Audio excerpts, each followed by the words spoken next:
আমি সমাপ্তি। আজকে যে দুটো কোষাঙ্গ নিয়ে কথা বলবো সেটা হচ্ছে গলগি বডি এবং লাইসোসোম।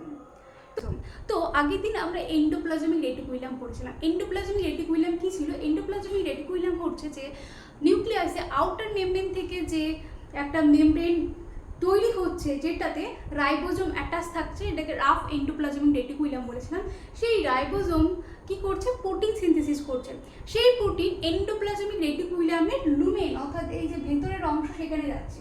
এন্ডোপ্লাজমিক রেটিকুলামের কি কাজ হলো?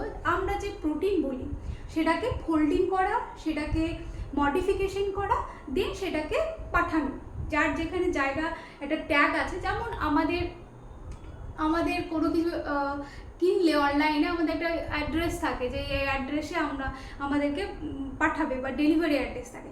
সেই রকম কোন প্রোটিনটা কোথায় যাবে ওই প্রোটিন সিনথেসিস হওয়ার সাথে সাথেই বোঝা যায় যে এই প্রোটিনটা এখানের জন্য, হয়তো মাইটোকন্ড্রিয়ার জন্য বা নিউক্লিয়াসের জন্য, নাকি সেটা লাইসোজোমে যাবে, নাকি সেটা সেলের বাইরে যাবে।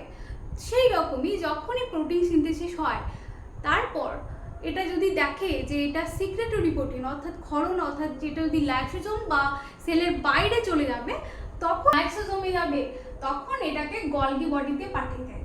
অর্থাৎ এটা হচ্ছে আমাদের সেল মেমব্রেন। ধরো এটা সেল মেমব্রেন আর এটা আমি নিউক্লিয়াস বলেছি। এরপর যখন দেখলেও যে এন্ডোপ্লাজমিক রেটিকুলামে যে ট্যাগ থাকে, মনে করো এটা একটা প্রোটিন, এটা দেখো এই একটা ভ্যাকুয়েল তৈরি করলো, ভ্যাকুয়েল করে এই প্রোটিনটাকে আস্তে আস্তে গিয়ে এখানে ফিউশন করে দিল। ফিউশন করার পর ফাইনালি এখানে নিয়ে এলো। যাওয়ার পর আলটিমেটলি যদি এটা সেলের বাইরে যায় তখন এটাকে সেলের বাইরে ফিউজ করে দেবে সেল মেমব্রেনের সাথে এবং সেটাকে সেলের বাইরে দেবে। এটা আবার যদি লাইসোজোমের হয় সেই একই রকমই ভাবে যাবে। লাইসোজোমটা পরে আমি ডিসকাস করব। তো এখন এইটুকু তাহলে কি হলো, এন্ডোপ্লাজমিক রেটিকুলামে কোনো প্রোটিন যদি দেখে যেটা ক্ষরণ হবে অর্থাৎ যেটা সেলের বাইরে যাবে বা সেটা লাইসোজোমে যাবে, তখন কি হচ্ছে, তখন এন্ডোপ্লাজমিক রেটিকুলামের যে অ্যাড্রেস সে তাকে গলগি বডিতে ট্রান্সফার করে দেবে। গলগি বডিতে ট্রান্সফার করার পর ফার্স্ট সিসে গিয়ে ফিউশন হবে এই যে প্রোটিনটা এন্ডোপ্লাজমিক থেকে সিস গলগিতে পৌঁছালো, তারপর মিড গলগি, তারপর ট্রান্স গলগি। দেন সেটা আবার যদি বলে যে সেলের বাইরে যাবে তখন সেল মেমব্রেনের সাথে ফিউজ হবে, এক্সোসাইটোসিস ক্রিয়েট করবে, এবং যদি এটা বলে যে লাইসোজোমে যাবে তখন লাইসোজোমে গিয়ে ফিউজ হবে। এটা হচ্ছে গলগি বডির কাজ। তাহলে গলগি বডি কি হচ্ছে? নিউক্লিয়াসের কাছে অবস্থিত একক পর্দাবৃত্ত গোল বা নলাকার ঘন সন্ধি বিশিষ্ট যে অঙ্গাণু ক্ষরণের সাহায্য করে তাকে গলগি বডি বলে। অর্থাৎ নিউক্লিয়াসের কাছে অবস্থিত, আরো ভালোভাবে যদি বলা হয় এন্ডোপ্লাজমিক রেটিকুলামের কাছাকাছি অবস্থিত।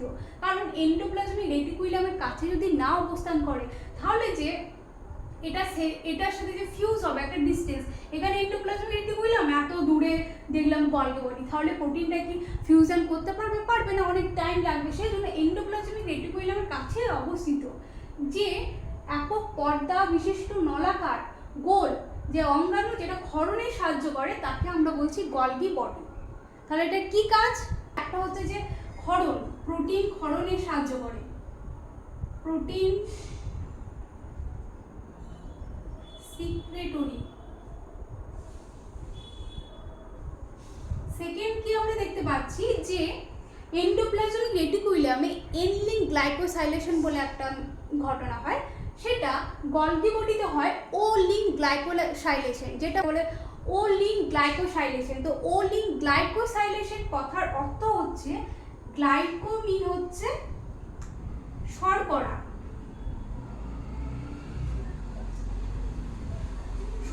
ঠিক আছে। তো গ্লাইকোসাইলেশন মানে হচ্ছে এই যে প্রোটিন তৈরি হচ্ছে, মনে করো একটা প্রোটিন তৈরি হচ্ছে, সেই প্রোটিনে যখন আমরা গ্লুকোজ অ্যাড করছি, একটা গ্লুকোজ অ্যাড করছি, সেই গ্লুকোজ অ্যাডটাকে বলা হয় গ্লাইকোসাইলেশন।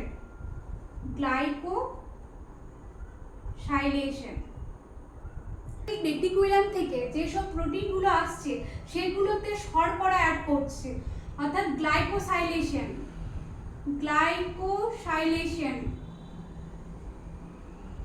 কার গ্লাইকোসাইলে? ও লিঙ্ক গ্লাইকোসাইলেশন, ও লিঙ্ক গ্লাইকোসাইলেশন।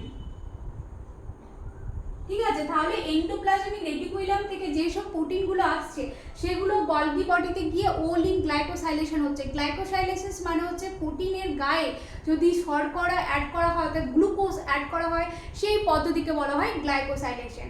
এরপর কি হচ্ছে, যেসব প্রোটিন এন্ডোপ্লাজমিক রেটিকুলাম থেকে এসে সেগুলো কোথায় পাঠাচ্ছে? গলগিতে পাঠিয়ে সেই প্রোটিনগুলো কোথায় যাচ্ছে? কি বললাম? সেল মেমব্রেন, সেল মেমব্রেনে পাঠাচ্ছে সেই প্রোটিনগুলোকে, সেল মেমব্রেন এবং লাইসোজোমে পাঠাচ্ছে, লাইসোজোম। তাহলে কি কি কাজ হলো? প্রোটিন সিক্রেটরিতে কাজ করছে। সেকেন্ড হচ্ছে ও লিঙ্ক গ্লাইকোসাইলেশন এই গলগি বডির মধ্যে হয়। সেল মেমব্রেন বা লাইসোজোমের যে প্রোটিনগুলো আছে সেগুলো এই গলগির মাধ্যমে সেই নির্দিষ্ট স্থানে সেই প্রোটিনগুলো যায়, গিয়ে পৌঁছায়। অর্থাৎ আরেকটা হচ্ছে সেল মেমব্রেন এবং লাইসোজোম যেসব প্রোটিনগুলো আছে সেগুলোকে পাঠাতে কে সাহায্য করছে? এই গলগি বডি। এন্ডোপ্লাজমিক রেটিকুলাম বলে দিল, গলগি এই দেখো তোমার প্রোটিন হচ্ছে লাইসোজোমে যাবে। তখন কি করলো গলগি বডি? সেই প্রোটিনটাকে লাইসোজোমে দিয়ে এলো। আবার বললো না গলগি এর অ্যাড্রেস বলেছে যে সেল মেমব্রেনে, তখন কি করলো এই গলগি বডি সেটাকে সেল মেমব্রেনে পাঠিয়ে দিল। আবার যদি না সেলের বাইরে, তখন আবার এক্সোসাইটোসিসের মাধ্যমে সেলের বাইরে ওটাকে পাঠিয়ে দিল। তো এটা হচ্ছে গলগি বডির কাজ। তাহলে কি কি? প্রোটিন সিক্রেটরি, ও লিঙ্ক গ্লাইকোসাইলেশন, গ্লাইকোসাইলেশন মানে আমি বললাম, আর সেল মেমব্রেন বা লাইসোজোমে যেসব প্রোটিন সেগুলো এন্ডোপ্লাজমিক রেটিকুলাম, গলগিকে বলে এটা সেল মেমব্রেনে যাবে এবং এটা লাইসোজোমে যাবে, তুমি না ওদেরকে ওদের জায়গায় দিয়ে এসো। ঠিক আছে, এরপর আমরা যেটা করব সেটা হচ্ছে লাইসোজোম।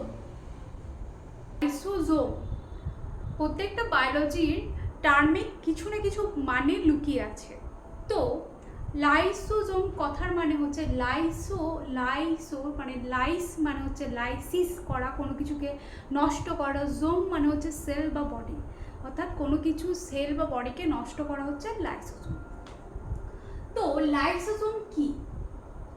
লাইসোজোম হচ্ছে যে আমরা যে গলগি দেখতে পাচ্ছি, গলগি দেখলাম, সিস্ট, মিডিয়ান, ট্রান্স গলগি। তো এই যে এই ভেসিকেল থেকে লাইসোজোম ক্রিয়েট হয়। লাইসোজোম যদি বলা হয় কি, তাহলে বলেছে যে আদর্শ প্রাণী কোষে অবস্থিত একক পর্দায় ঘেরা উৎসেচক পূর্ণ থলিকে বলছি লাইসোজোম। এই লাইসোজোম হচ্ছে একক পর্দা, মানে যে একটাই শুধু সেল মেমব্রেন হচ্ছে থাকে। এই সেল মেমব্রেন কি দ্বারা গঠিত? না লাইপোপ্রোটিন, অর্থাৎ লাইপোপ্রোটিন অর্থাৎ লিপিড এবং প্রোটিন দ্বারা, লিপিড অ্যান্ড প্রোটিন দ্বারা গঠিত একটাই মেমব্রেন, এটা লাইপোপ্রোটিন নির্মিত।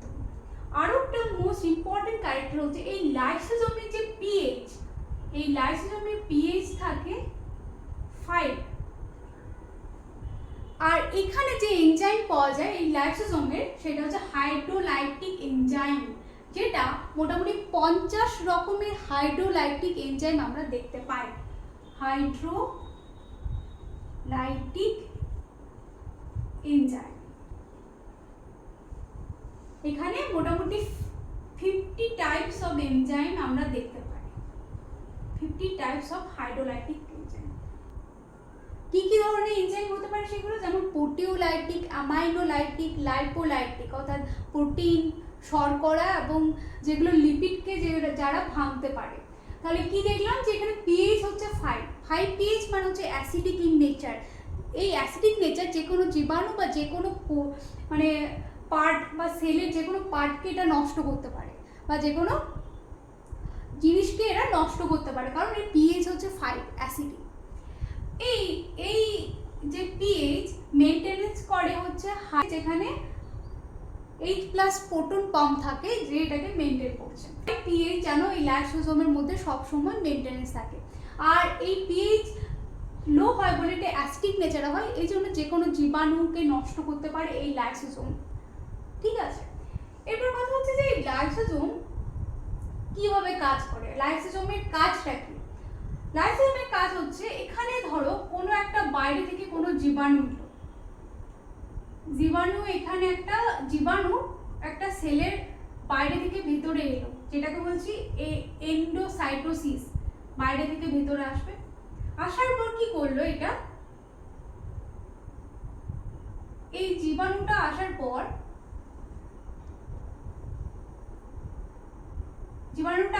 কি করলো, ফ্যাগোজোম ক্রিয়েট করবে।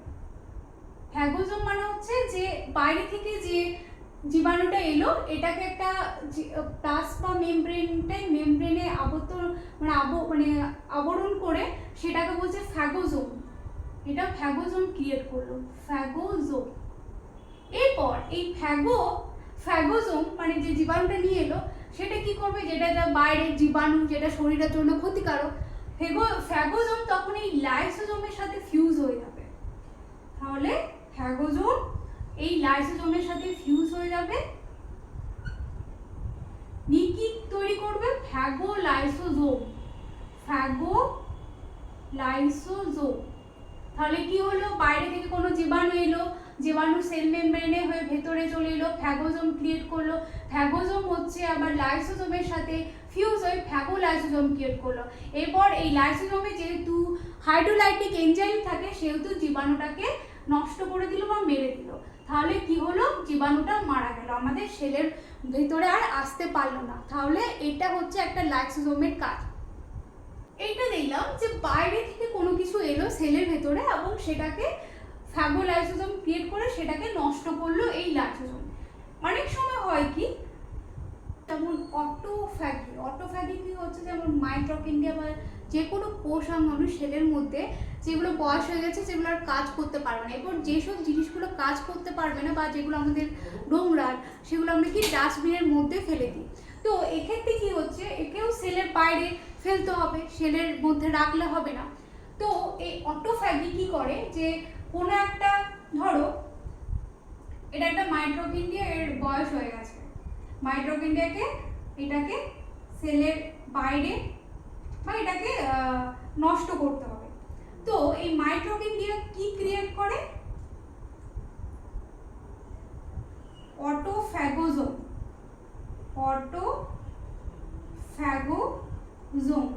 এই অটোফ্যাগোজোম কি করছে, এইটা ধরো লাইসোজোম এখানে আছে, অটোফ্যাগোজোম এই লাইসোজোমের সাথে ফিউজ হয়ে কি তৈরি করছে,